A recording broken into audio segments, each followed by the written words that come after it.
The thoughts, views, and comments expressed by the hosts, guests, and callers on Beyond the Headlines are not necessarily those of management, ownership, or production unit of the Verizon Media Group. Beyond the Headlines is a production of ILTV Studios and cannot be reproduced or represented in part or entirety without express written permission of the Verizon Media Group. Beyond the Headlines is the intellectual property of the Verizon Media Group. Copyright 2021.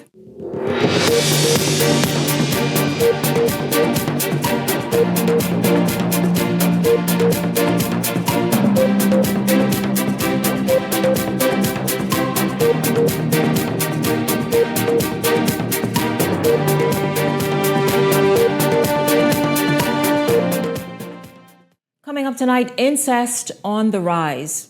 It's an issue that has reached the cabinet as members of the cabinet, as well as the Ministry of Social Services and the Department of Social Services, meet to plan the way forward.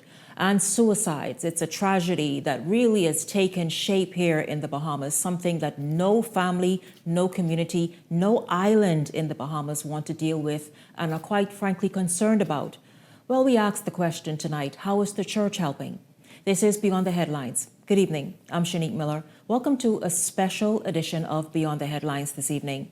Well, just this week, for example, the headlines read like this. A 32-year-old man granted bail accused of molesting a 15-year-old girl in New Providence. Another headline, a 37-year-old man accused of molesting his niece. Another headline, a 26-year-old man sexual relations with a teenage runaway. In that instance, is alleging that there may have been some sort of kidnapping where the teenager ran away from home and the 26-year-old man kept her really for about a month before she was discovered. It's troubling tonight what's taken shape. It's troubling to hear of fathers molesting their kids and adults who are trusted figures in a family abusing that trust. We are now going to get to the bottom of what's happening and also speak with the Department of Social Services in particular, who have met and are continuing to meet as they map the way forward in addressing and protecting children in particular, underage kids from very, very young, of course, to teenage years, and just turn this around, this sort of narrative that has taken hold recently. Welcome to Beyond the Headlines this evening. Deputy Director in the Department of Social Services responsible for Children's Services, Gabrielle Roma, and Andrea Newbold, who is the Chief Social Worker in the Department of Social Services. Ladies, good evening to both of you. Welcome to Beyond the Headlines. Good evening. Good evening. And I stand to be corrected. Thanks for the promotion, but I'm actually assistant director. Oh, so it's coming. Yeah, it's coming. It's coming. It's in the making. You know what? So don't correct me. Let me just put that out there. But no, yes, thank you very much, it's in the making. Thank you, Assistant Director in the Department of Social Services, Gabrielle Roma. Ladies, I know that earlier today you all addressed this issue with the minister, who you all spoke about it officially as well. But I'm happy that this evening you've come here to talk about it.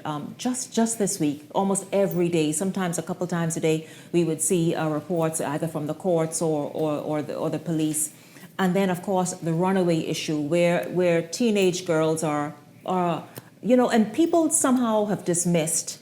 To a great extent when we see the police notice going out about runaways, because we figure this is exactly as I said and shared a minute ago, this is what the case is. But you all don't treat it that way. You all take every situation as it relates to an underage, whether it be child, toddler, or teenager in the Bahamas, very seriously, don't you?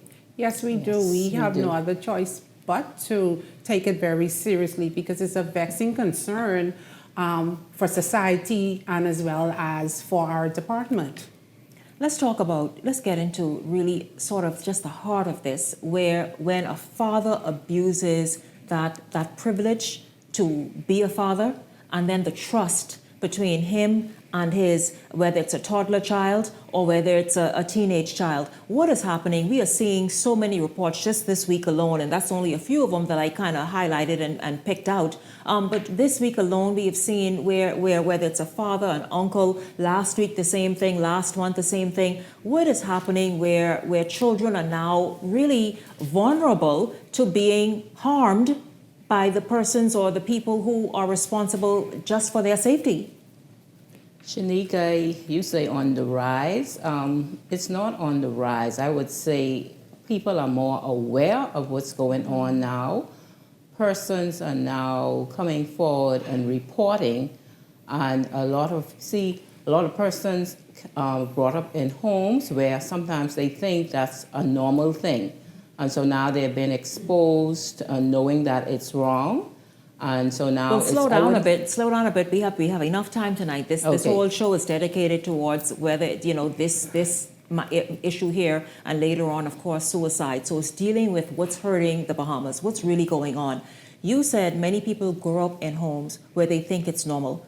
What's happening in a home like that, the one that you described a minute ago, where they would think that it's okay for an adult male to look at his underage daughter or even son, God forbid, but in most instances daughter, and somehow molest her or further, assault her?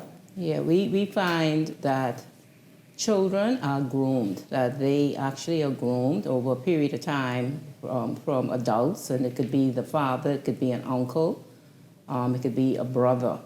And so they actually groom, so it becomes a normal thing for them.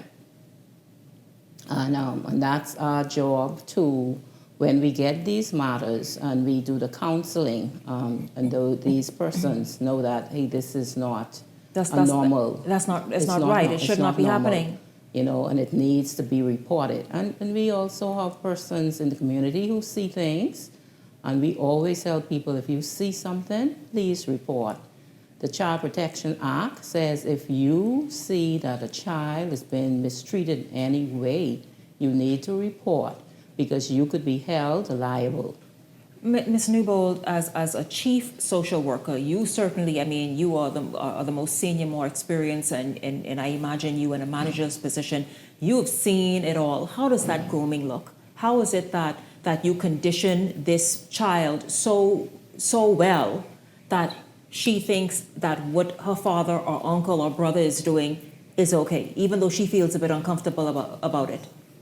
First of all, it starts at a very young age. And so when you start a child on something very young, they don't understand. There's that age where they don't really understand. But when they come out of their home and they go to school and they hear conversations, then they begin to understand that, hey, something ain't right. Or they share conversations with someone, and then that other child picks up and say, oh, something is wrong. And so, most of these cases go underreported. Yes. And it's not reported for many reasons. And it could be the reason that the breadwinner of the family, that's it. Then it's a shame. Right. When it comes out. Is there oftentimes threats involved? Like to say, well, definitely threats are involved. Yeah, threats are involved. And we also have to understand, and Mrs. Newbold mentioned about grooming. Think about an infant. Then that infant becomes a toddler. Can they reason? Do they have the cognitive development like an adult? So they think it's normal. They don't know that it's abnormal. So that's where the grooming process starts, from infancy. And then and as they get older, and if they don't play like in their school and say, oh, my daddy does this, or my brother does this, and then we also we have to start educating our children. Parents need to have these hard conversations. And and it's so sad for us as parents to have these hard conversations with our children at a young age. Good touch, bad touch. But how the world is now moving, We have to now sit down and have a sensible, hard conversation with our children. And be very upfront about it, because Yes. as you were speaking, Madam Assistant Director, what came to mind, whether it was last month or January, but I firmly believe last month, certainly, of course, still the beginning of the year, the Abaco matter with the lady, I think she was about 20 years old, who was performing oral sex on a toddler. That was just shocking. I mean, how did you all, and not specifically obviously addressing that, but what did you all even make of that video that she obviously shot herself and sent it somewhere? And then we also have to understand it could be a history with that person. That person might have been a victim. Hurt persons, hurt persons, other persons. And obviously it has affected their mental state. So that person, I cannot say what has happened, but if you look, she might have been traumatized when she was younger, and this is a learned behavior. And if nobody has taught her or him the right way, then what could we do? So, public awareness and public education is essential, and getting the message out to the populace. Hey, this is wrong, and especially with young children, we need to get at them, letting them know what is good touch, what is bad touch. And don't be afraid or ashamed to say something. If you say something to somebody and if that person ignores you, constantly just keep going and to someone else. Just go to someone else. Just go to somebody else until you can get that help and for somebody to protect you. Well, Ms. Roma, I want you to talk about, because this is the kind of conversation tonight where we're just going to go there. Speak to that parent that's watching who have their kid next to them or kids about what is good touch, what is bad touch, what's acceptable, what's not acceptable, and from anyone in your vicinity. Thank you, Shanique. I tell a lot of parents, we have to be upfront with our children. We need to stop using these colloquial terms. They are the correct terms. Your breasts, your vagina, your penis, your genital areas, and even, I say, the derriere, which is the anus. Those are bad touches. And then we're now stemming with the kissing, on the lips. Now, it could be very well be innocent. Yeah, because many cultures, and perhaps even many families among us, kind of kiss each other on the lips. On the lips, yeah. Right. And then some persons might take that out of context, and not all the time when you have a kissing on the lips that it means that it is of a sexual nature. Not all the time. But I would want parents to have this hard conversation with your children, and don't say, I don't think that they're at this age to hear this conversation. But if you don't have sit down with your children, trust me, somebody else is going to have that unpleasant conversation with your children. You are your children's first protector. Always remember that. And you just have this hard conversation with them. You sit down with them and you talk to them. I've had those conversations with my children. And I was saying, wow, it is so hard for me to have this hard conversation with my children at such a tender age. But guess what? I have to protect them. I am their first protector, and I have no other choice but protect my children. So I have to have this hard conversation. I might not like it, but I have to do it. And I will encourage all parents to have these conversations and be open with your children. And may I add too, parents, you have 4-year-olds saying things to their parents, and the parents don't believe them because they say, this is a 4-year-old. But think about it. What a 4-year-old had to see something or experience something when they're telling you things, what you'll be like, where they get that from? So please listen to your 4-year-olds, listen to your children. They have a voice, and do something about it. And don't mind if they say it's the daddy, the uncle, the Grammy, the grandfather, because females do things too to children. Listen to them and do something about it. Let's talk about the fact that we know incest is a threat to the security of the family.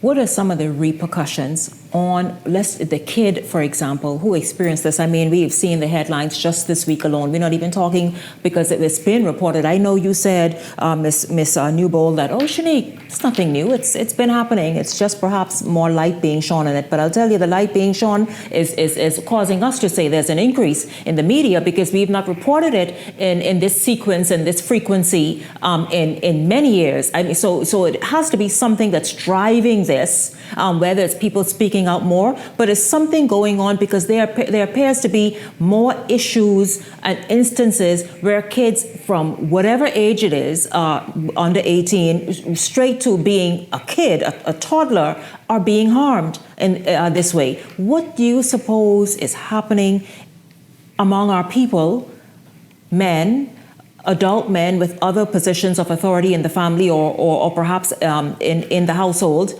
that somehow this is happening in these numbers? Well, I think we go right back to these adult men, and they too, like we say, hurting people hurt people. And so they may have been abused as a child, and now they're acting out.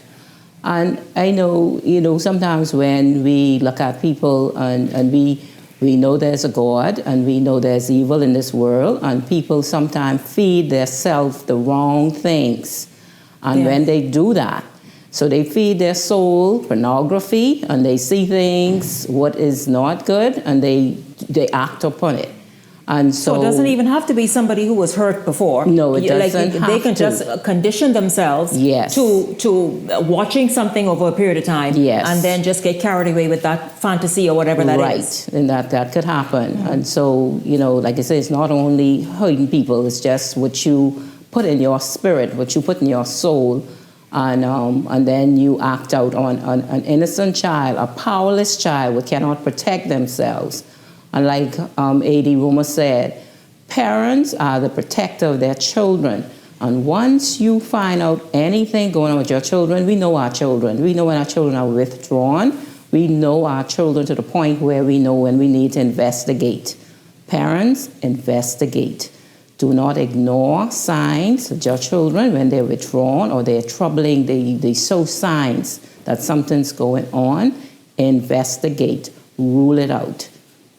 Don't dismiss it and say, don't ever dismiss it. Shoo the child away. Never. Don't be dismissive with it. How should mothers, assistant director, and also Miss Newbold, how should mothers, especially if you have a different relationship, a separate relationship with another man, not the father of your children or child, how should they handle themselves in the home in terms of being even that much more vigilant? In my opinion, everyone has a right to their personal life. It is what you expose your children to. And, and as counseling with many young women, I normally advise them, don't let your child or your children see that you have a revolving door. What you do in your personal life, don't expose your children to it.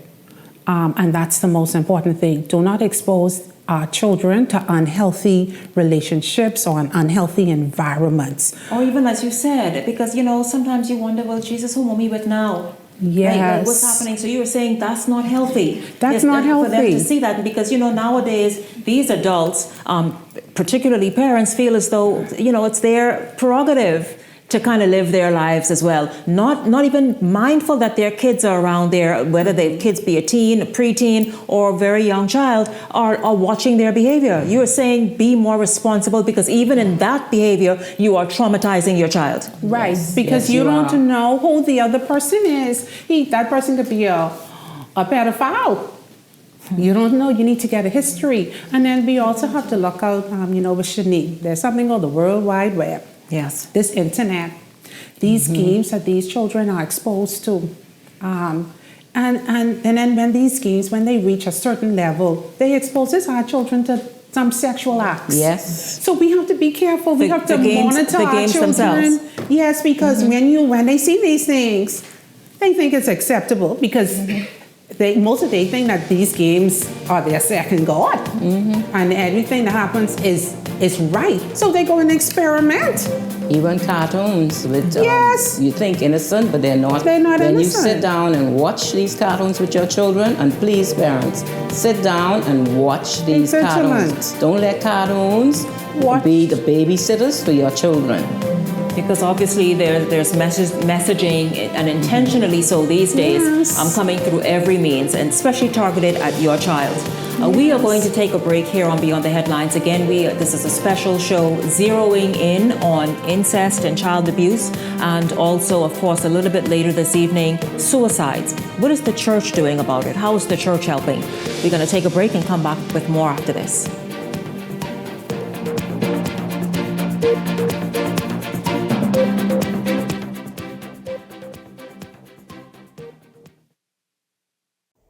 It's springtime, and Grand Bahama Tiles is having its biggest spring clearance sale ever.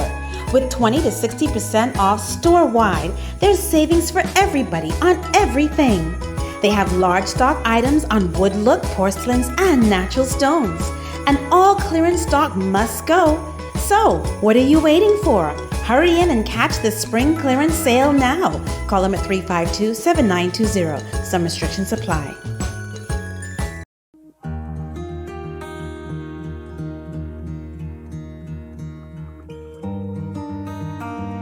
You work hard to provide for and protect the ones you love. However, life can present unexpected challenges. Who you call in times of need matters. Insurance Management is a Bahamian-owned company that has been serving our community for over 40 years, offering a wide range of coverage for all of your personal, professional, and commercial needs. When life happens, rest easy knowing that our skilled and experienced agents are there for you in your time of need, so that you can get back to what matters most. Insurance Management. Nobody does it better. Comfort Suites Paradise Island is the best kept secret in the Bahamas. Located directly next door to the Atlantis Resort, you'll receive all the privileges of an Atlantis guest with all the benefits of a Comfort Suite stay. Enjoy everything Atlantis has to offer, including Aquaventure Water Park, plus all the amenities of Comfort Suites. Free Wi-Fi, free breakfast daily, and kids stay, play, and eat free. Visit ComfortSuitesPI.com. What? You don't know what TDC is? Tourism Development Corporation? You mean the Ministry of Tourism? No, that ain't the same thing, buddy. The Tourism Development Corporation helps develop and grow Bahamian businesses in the tourism industry. You hear what I say, buddy? Oh, yeah. Develop and grow. You don't know what all the things they do? What does do? Hey, check the website, one. Start your journey to ownership of our #1 industry today. Log on to tdcbahamas.com. The internet isn't just for surfing. There's a sea of shoppers buying online, and you can connect with them on Tingsy. Tingsy is the SBDC's online storefront built for Bahamians. Take your business to the next level by selling to customers online, both at home and around the world. People want Bahamian things, and if you got things to sell, sell on Tingsy. Find out how you can connect with a sea of buyers by visiting tingsybahamas.com. Rejuvenate, refresh, treat yourself. Immerse yourself in total comfort. Pamper yourself. After all, you're worth it. Relax. Rid yourself of all life's stresses. At Baja Retreat Anti-Aging Spa, you will find everything you need to enhance your body and spirit. Call today at 323-6711 and begin your journey to serenity at Baja Retreat Anti-Aging Spa. If you enjoy watching Beyond the Headlines, take advantage of our exclusive offers with 4 15-minute interview segments at $1,200 and 20 30-second TV ads at $2,000. Contact 557-0258 or 557-0259 for more information. Go beyond with Beyond the Headlines. This segment of Beyond the Headlines is brought to you by EV Motors. Drive the future with brand new 2024 electric vehicles. EV Motors, powering your journey.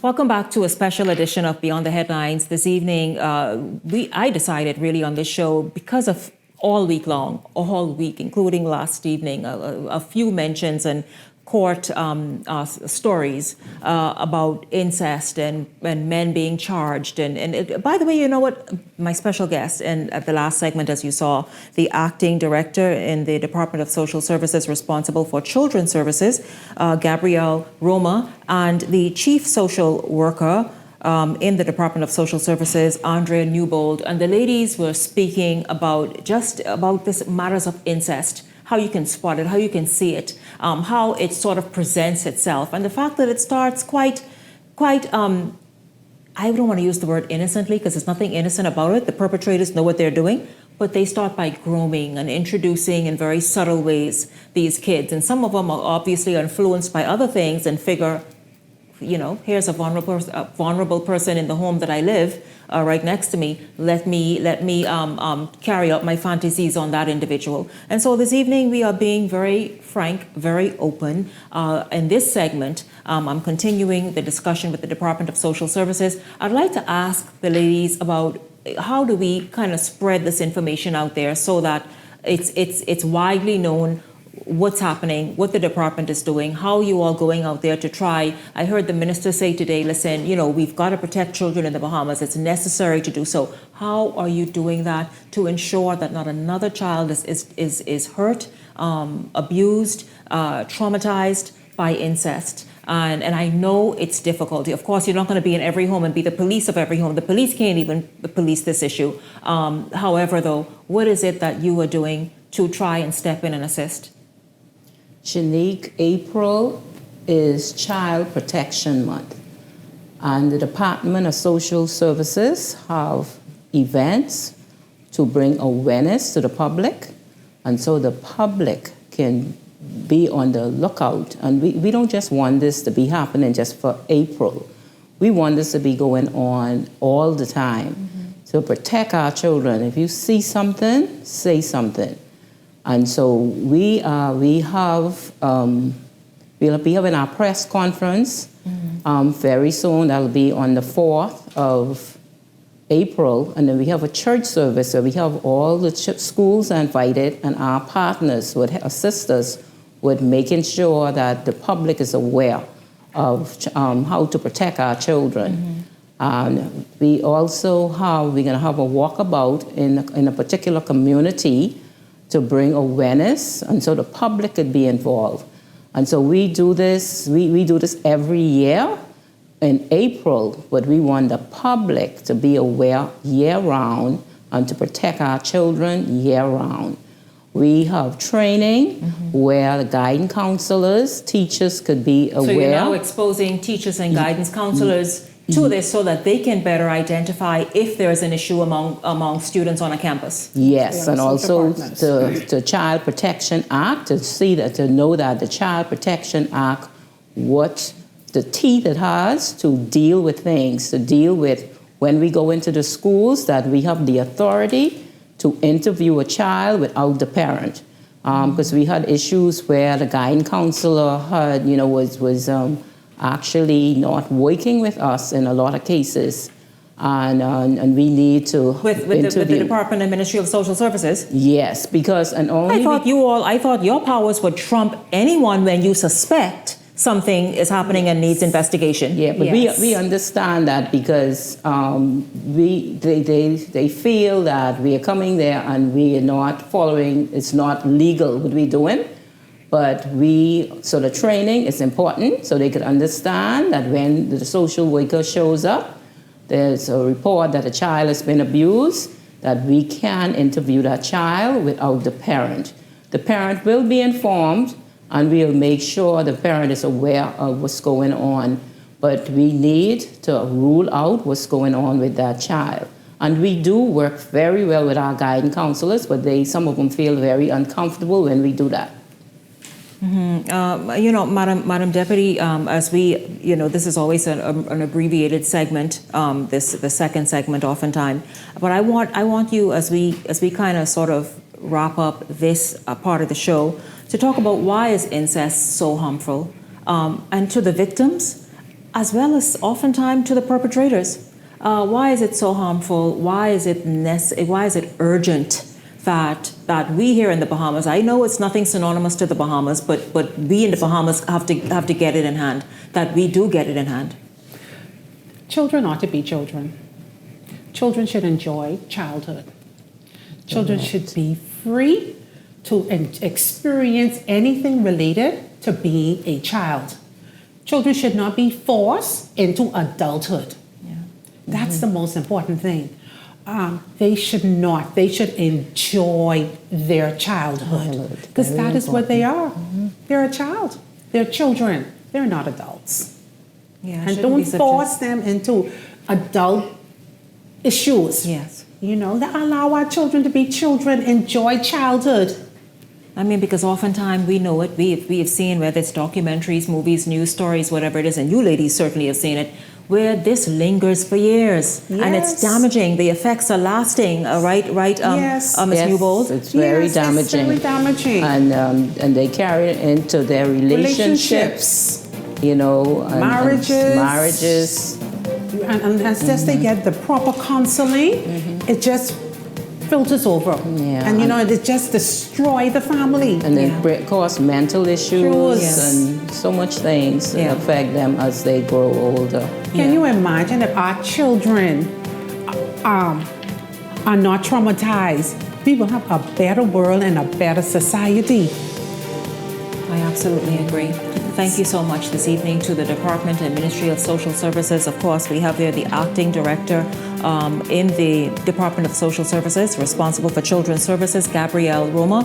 And we also have Andrea Newbold, the Chief Social Worker in the Department of Social Services. Really this evening, wanting to bring to the nation's attention the fact that they are too concerned about the level of incest in the nation, what they plan on doing, in particular in the month of April, to kind of get the message out there and make everyone more aware of this scourge, so that it doesn't continue just happening and creating victims of many more kids.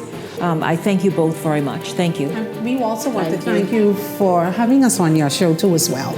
My pleasure. My pleasure, of course. These kinds of discussions need to happen more often, and so certainly Beyond the Headlines is supportive and willing to continue to make it happen. Yes, thank you. Thank you. Thank you so much. Yes, thank you both very much. When we come back, we discussed it last week when we looked at men and suicide. We see that a number of the men in the last 6 suicides for this year alone, majority of the victims have been men. Men tend to have more complete suicides, but there have been so many attempted suicides. The question tonight, what is the church doing to help? Beyond the Headlines is back right after this.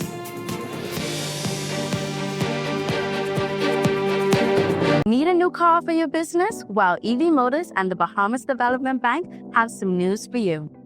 At the Bahamas Development Bank, we are committed to promoting Bahamian businesses and entrepreneurs. With our green lending program, businesses are able to access up to 100% financing to purchase electric vehicles for commercial and fleet use. We are so excited to partner with EV Motors for this initiative to encourage and empower business owners to drive green. If you haven't visited our dealership on Tony Williams Darling Highway as yet, we have a wide variety of brand new EVs from some of your favorite brands like Toyota, BYD, and Mercedes-Benz. As the official distributor of Kerry Commercial Vehicles, we offer a selection of high-performance commercial EVs. Currently, you can purchase the Kerry Cargo Van and the Kerry Elephant Truck, and soon, flatbeds and box trucks for all your business needs. To access up to 100% financing to purchase an EV for your business, you will need to provide us with a few documents: the business plan or executive summary, business license, historical financials, credentials, relevant KYC documents, and the vehicle and insurance quote. With an interest rate of 6.75% and a repayment period of up to 8 years, you don't want to miss this fantastic opportunity.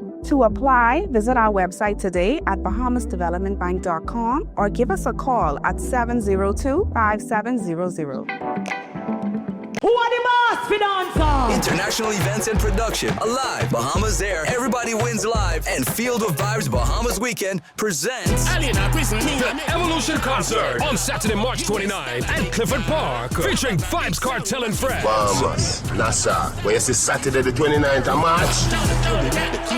It's one of the biggest events to hit the shores of Nassau, Bahamas. Get ready for Adi the Teacher, the Dancehall King, aka the World Boss, Vibes Cartel. Real bad man, no muggle in a shot. Log into our official airline Bahamas Air for travel specials. It gets better. We're also giving away a brand new Cybertruck. And up to $50,000 in cash and prizes at the concert. Compliments of Everybody Wins Live. Log into our website, feelthevibesweekend.com. For tickets, tables, skyboxes, and more info. Visit Ticket Flair or email intlevents242@gmail.com. WhatsApp or call 1242-808-2369.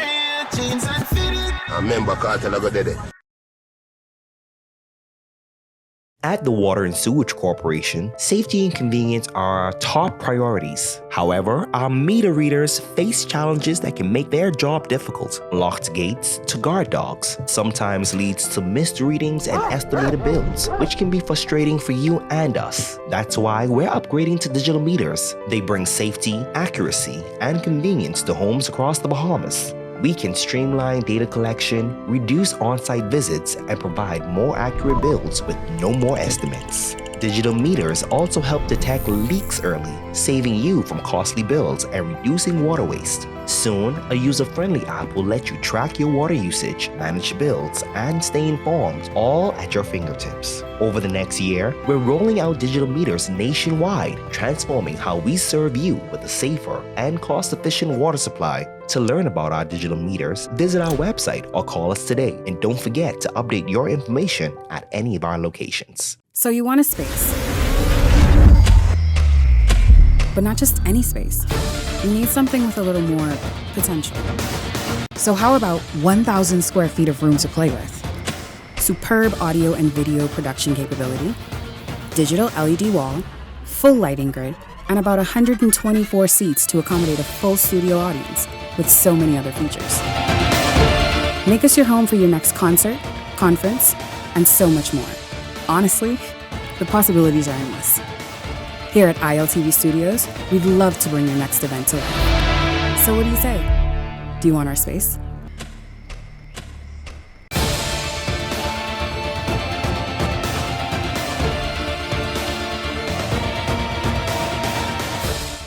If you enjoy watching Beyond the Headlines, take advantage of our exclusive offers with 4 15-minute interview segments at $1,200 and 20 30-second TV ads at $2,000. Contact 557-0258 or 557-0259 for more information. Go beyond with Beyond the Headlines.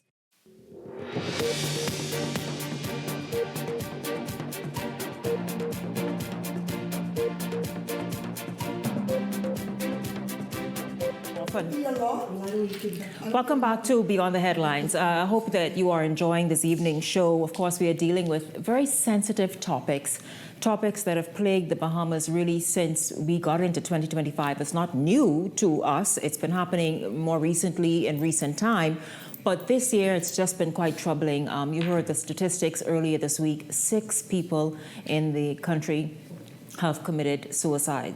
There have been many attempted suicides. Luckily for those persons, their attempts were not successful. But it's an issue that I discussed last week when I spoke with men, and to understand what's going on with men mentally, emotionally, and driving them to want to end it all. And this evening, the question is, though, what is the church doing? How is the church showing up? What is the church doing to help? Is the church relevant in this respect in terms of ensuring that they are broadening what is it that they offer so that they can also address this new thing, or, new thing that's emerging in our nation, and that is people who are just willing to hey, listen, forget it.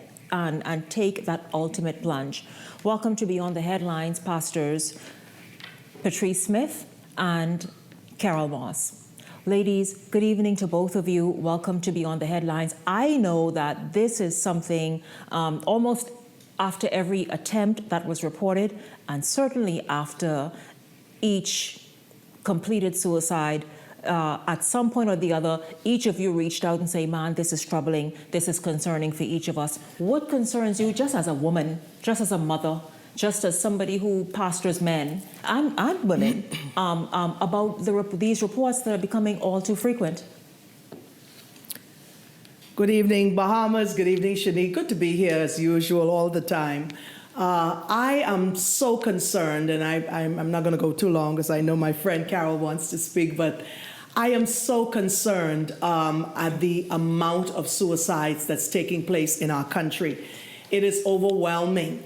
I was looking up some statistics, and I realized that in particular the police statistics said that suicide cases increased by 33% in the past year. And of course, we're looking at 2025. If we keep up at the rate that we're going, we're looking at 2025 to even, and if we do not pray as the church, we're looking for 2025 to top that. That is a very serious thing. It's a serious indictment. Let me put a number to that percentage that you gave from the police. Yes. That looked like this. In 2024, there were in excess, meaning more than 400 attempted suicides. My goodness. Not the ones that succeeded. That's right. More than 400 attempted suicides. Right. And so now we must, as the church, begin to look holistically at ministry. We must begin to look at what we are doing and how we are doing it. We must begin to look at whether we are just churching or whether we are really, really winning the world. In a country this small, Shanique, this is a country of a little over 400,000 people. In fact, according to the latest census. The latest census? Okay, all right. And so therefore, and that is even worse, because if it's under 400,000, my goodness, looking at that percentage, it doesn't pan out. And in particular here in the Bahamas, where we have so many churches, we always said there are as many churches as there are bars, or many bars as there are churches. Now, of course, just to put it in perspective, the Bahamas is not among the top countries when it comes to suicide per capita, as it pertains to the entire world. But when we still look at the amount of churches that we have in this country, and when we still look at the amount of population that we have in the Bahamas, we most certainly have to say that this rate of suicide is too high. It is extremely high, I'm going to say. And so therefore the church now must become not the proverbial ostrich. We must take our heads out of the sand. And I say because I'm included. We must take our heads out of the sand now and begin to come together and say, how can we holistically address this vexing problem of suicide, and not to mention the attempted ones. I'm talking about those who succeeded. Because if you understand the seriousness of suicide, and in my personal opinion, someone that commits suicide, and I don't see it anywhere in the word where we can say that that person will go to heaven. That is my personal opinion. There are others in the body of Christ, the ecclesia, that differs. But as the church, we must now get to the point of looking at how we do ministry. Because it seems as if we are churching, but the world is still being lost. And so we now have to become serious. We must get together. Those of us who are leaders in the body of Christ here in this country, we must now get together and holistically and nationally address the vexing problem of suicide in the Bahamas. Also, to add with Prophetess Patrice said, what I did yesterday was because I have a great contingent of men, young men, in my ministry, and the overall, but I find it alarming, Shanique, that a lot of these are men, and they are young men. And so I asked them, I said to them, tell me, what is the reason why the young men are taking their lives? And so one They said there's no one to talk to. They cannot vent. Some of them have great relationship problems. And statistically, there's about, they say, 720,000 people a year take their lives because there's worldwide because there's toxic and poisonous things on the inside that they cannot talk to. And so first thing you say is the men are too soft. Get over it. And so they bottle up all of these emotions, and society say, listen, boy, you too soft, go somewhere. And so these men carry around these poisonous, toxic traits where they can't speak to anyone. And then not just that, men are being molested. They're being molested in the churches. In the church. Men or boys? Men and boys. The male seed. The male seed. They're being molested. In and out of the church. You know, 1 second. Last week I told you I had a discussion with 2 men. Yeah. And one of them said that was stunning, really shocking. Yeah. He said, Shanique, another reason men or boys or young men are committing suicides or attempting suicides is just what you said. Yeah. They have been assaulted. That's right. They now question their sexuality, or they may have maybe been doing something, or again, but still assaulted by an authority figure. And now they are traumatized. They are angry. They are lost, and they don't know where they stand anymore. Yeah. So they've been violated, and so sad, Shanique. A lot of this violation is in the church. A lot of the violations are pastors who are struggling with their sexuality, and they are friending these young men, and then you are sleeping with them with your wives, and these are topics that we don't want to touch, even when they go home. And so because they're afraid to be disgraced, they're afraid they're shamed, and they're afraid to speak on these matters, because these predators are in the house of God. And this is why. And imagine speaking up against someone who wears a collar and who's respected, and figure that they could call fire and brimstone on your head. And who's respected. You're kind of cornered and don't know where to go from there. Who do you go to? And then when we touch you, you said, "Oh, we're attacking the church." No, we don't attack the church. The church is strong. We're attacking you because you are molesting the young men. 15 and 12. And so I'm concerned when I see certain young men in certain churches. I'm concerned about the well-being. And so these toxic traits and poisonous spirits and these relationship issues and molestation, these men, and so they cannot talk. And so Shanique, they bottle all of this up. Who and this do is you what, talk to? And the survey you conducted yesterday with the young men that are around you, these are some of the things they said. Right. And so they're ashamed. They're poor. And so the only thing they said was, Pastor, the next thing is to end it all. Because we can't talk to someone because a society is very hard on men. And so because we see this hardness on men, they withdraw and go backwards, and so they don't speak. And so now we have to start coming out of the shell and calling a spade and start going forward to reach these young men. And we have to start rehabilitating them and calling other young men. I ask them, what can we do? Pastor, what can we do to save these young men? This is my talk to the young men that I pastor, because there's a lot of them. And a lot of them are being raped, molested. Some of them are catching diseases and they don't want to talk. My God. Some are catching HIV and AIDS. So wait a minute, that's catching it in the church. Well?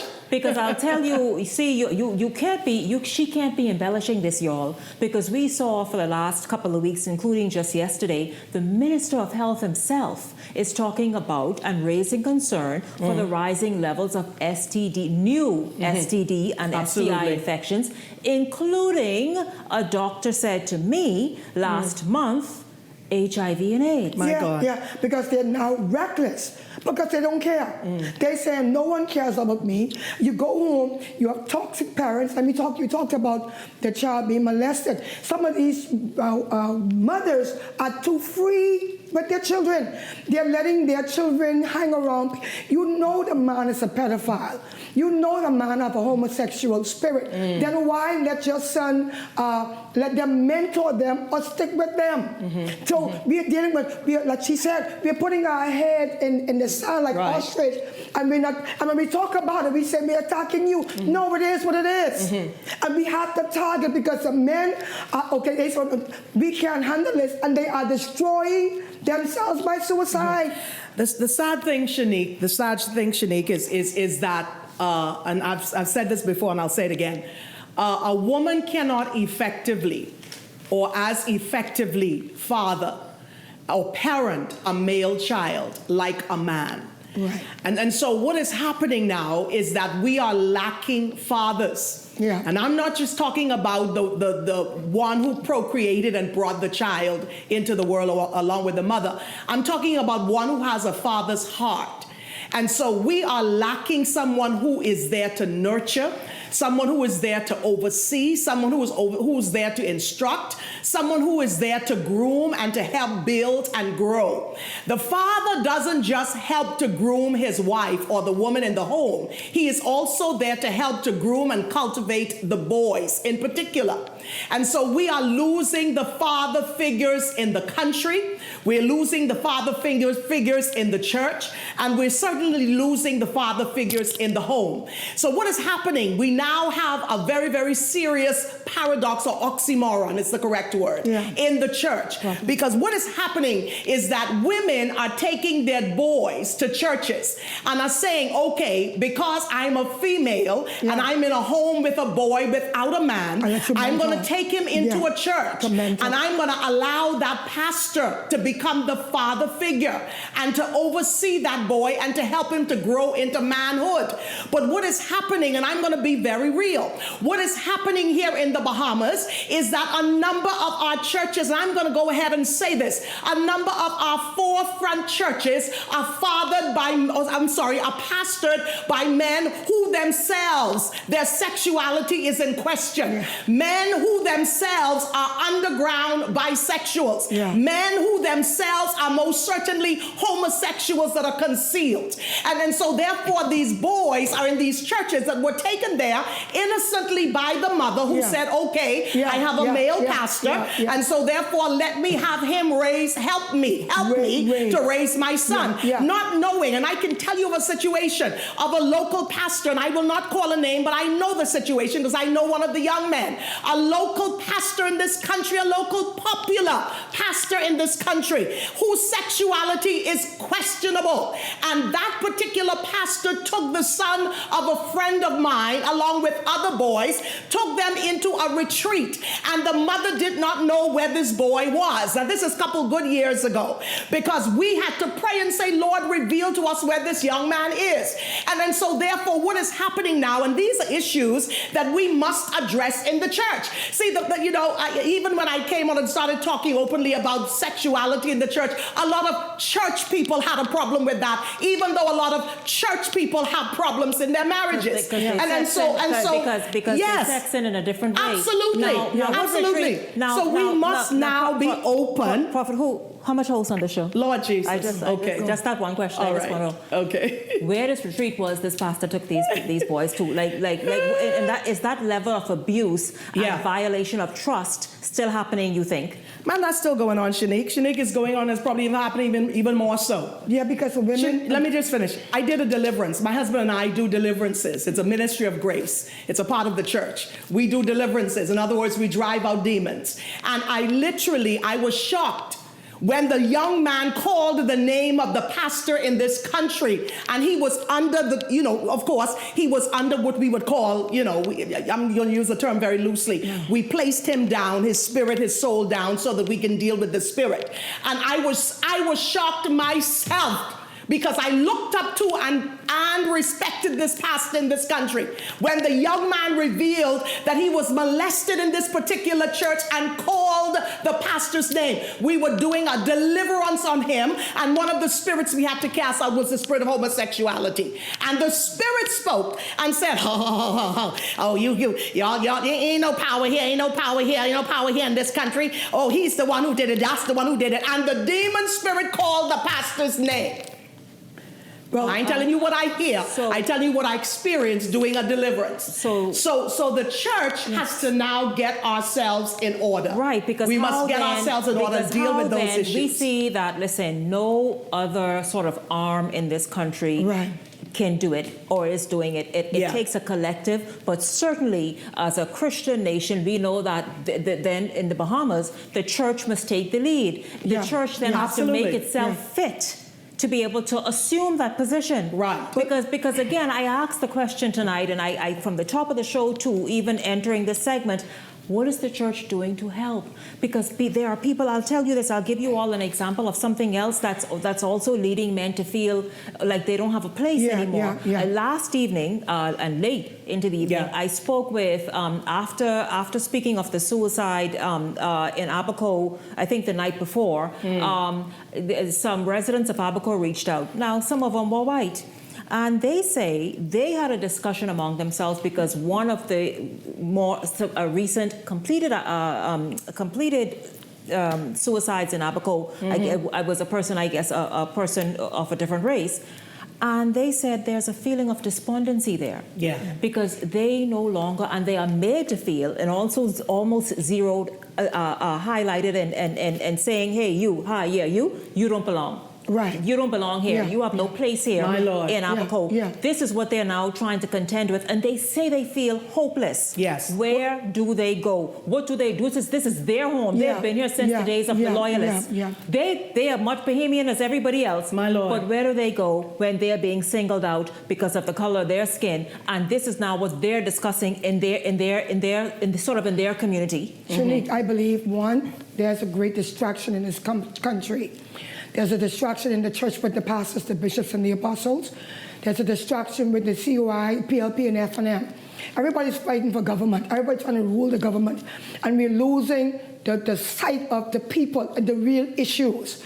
And so this one want to come in over this natural resources and this thing. Why? Because we're losing the real issues. Our men are killing themselves. The women are driving over the bridge, right?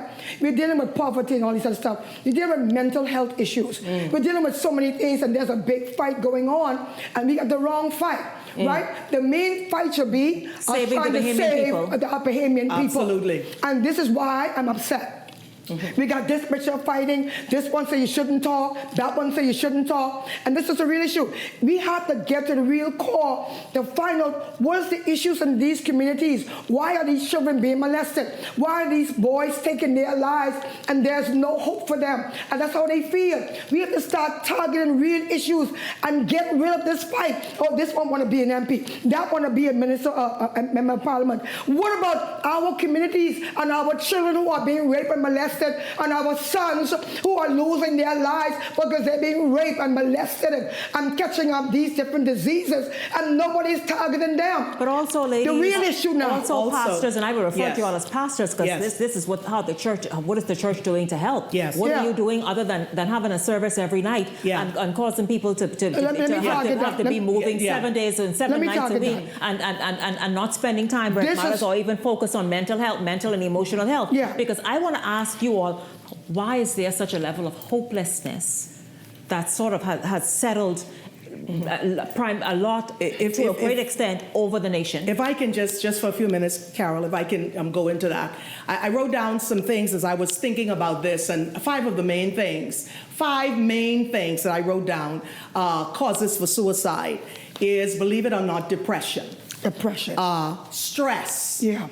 Financial challenges, bullying, and believe it or not, social media is now coming up there as one of the reasons for suicide, in particular among young people. All right, so if we deal with the main cause, which is depression, of course, we know that depression, hopelessness seeps in and combines itself with depression.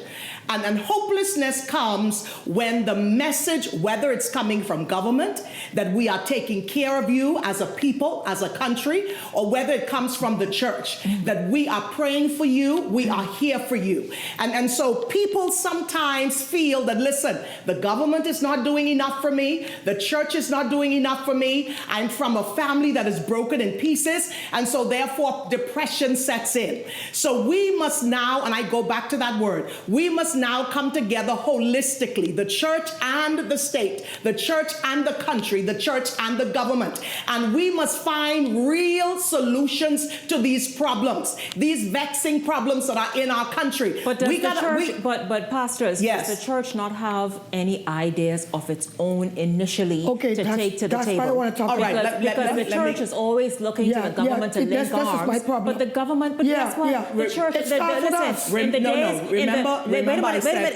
go ahead. In the days of old, the church, meaning the prophets of old and whomever, went to the kings with their ideas and their agendas. And to say, listen, this is how it should be. This is how, right here. This is how it should be. This is how it should look. Sure. Why isn't the church doing that? Sharice, should Carol Moss, what you saying?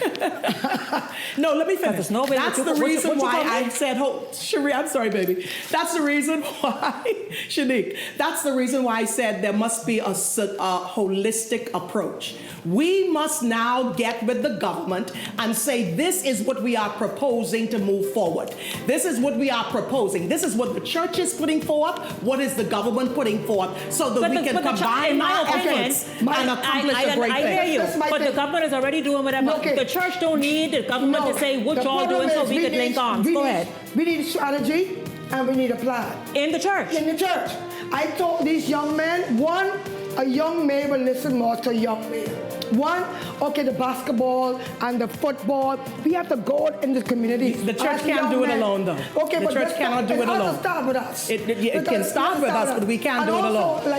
Like you said, let's bring a plan to the government. That is my point. Let's start the plan for us too. Yeah. Let's get these young men. Let's get them into basketball. Get them into football. Get them into counseling. Train counselors. Train the young men. Train the No, we caught up on the wrong. We want to build churches. But I'll tell you, pastors, you all have got to channel. You have to redirect your young men and women to what's already out there in a way and help link arms. For example, I see Carlos Reed, his event that he has annually is happening. I'm not even talking about his shock treatment. I'm talking about the basketball thing. I saw a flyer for that. He's working in conjunction with the government. I understand what I'm saying, though. That has been going on even before he got on board this term. What I'm saying is things that already exist. You say sports and whatnot, but there's basketball.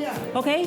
But listen, ladies, obviously this is a discussion that we have to kind of sort of flesh out more because it's an urgent discussion that needs urgent answers and solutions. So it's not a one-time thing, a one-time fix. I thank you both very, very much. Of course, at the top of the show, thanks very much to the Department of Social Services. And in this segment, Pastors Patrice Smith and Carol Moss, thank you, ladies, so much for addressing a very serious issue plaguing our country at this time. And I want to thank all of you for tuning in this evening. Certainly enjoyed having you along. And I look forward to seeing you right back here tomorrow evening. For the entire Beyond the Headlines team, I'm Shanique Miller. Make it a great evening, everybody.